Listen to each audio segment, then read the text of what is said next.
করেই রাজধানীর বিভিন্ন এলাকায় ভয়ঙ্কর রূপ নিয়েছে ছিনতাইয়ের ঘটনা। শুধু রাতের আধারেই নয়, প্রকাশ্যে দিবালোকেও ছুরি চাপাতির মতো ধারালো অস্ত্র নিয়ে নিরীহ পথচারীদের উপর ঝাঁপিয়ে পড়ছে ছিনতাইকারীরা।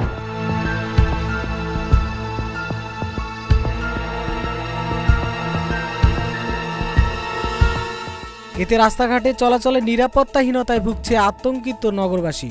সন্ধ্যার পর নগরের অনেক অলিগলি এমনকি ব্যস্ত রাজপথেও ছিনতাইয়ের ঘটনা ঘটছে।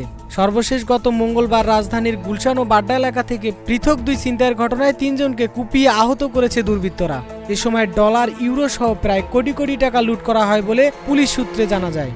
এর আগে গত সোমবার রাত 3টার দিকে রাজধানীর পল্টন বিজয়নগর এলাকায় ছিনতাইকারী ছুরির আঘাতে এক যুবক নিহত হন। ছিনতাইয়ের ঘটনায় গত 5 মাসে রাজধানীর 50টি থানায় 194টি মামলা করা হয়।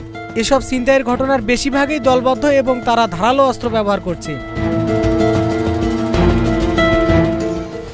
এ পর্যন্ত পাওয়া রাজধানীর বনশ্রীতে গত রোববার রাতে ব্যবসায়ীকে গুলি করে স্বর্ণলঙ্কার লুটের ঘটনা ঘটেছে।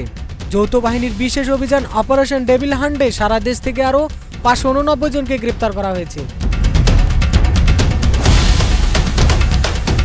এ নিয়ে 8ই ফেব্রুয়ারি রাত থেকেই 24 ফেব্রুয়ারি পর্যন্ত এই অভিযানে মোট 9253 জনকে গ্রেপ্তার করা হয়। পুলিশ সূত্রে জানা যায়, অপারেশন ডেভিল হান্টের পাশাপাশি বিভিন্ন মামলায় গত 24 ঘন্টায় আরও 954 জনকে গ্রেপ্তার করা হয়েছে। এছাড়াও একই সময়ে কিছু অস্ত্র উদ্ধার করা হয়েছে।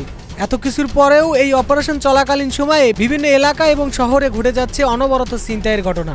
কবে এই আতঙ্ক থেকে মুক্তি পাবে দেশবাসী? অবশ্যই আপনার মূল্যবান মতামত কমেন্টে জানিয়ে যাবেন। ডেস্ক রিপোর্ট, এই সময় টিভি, ঢাকা।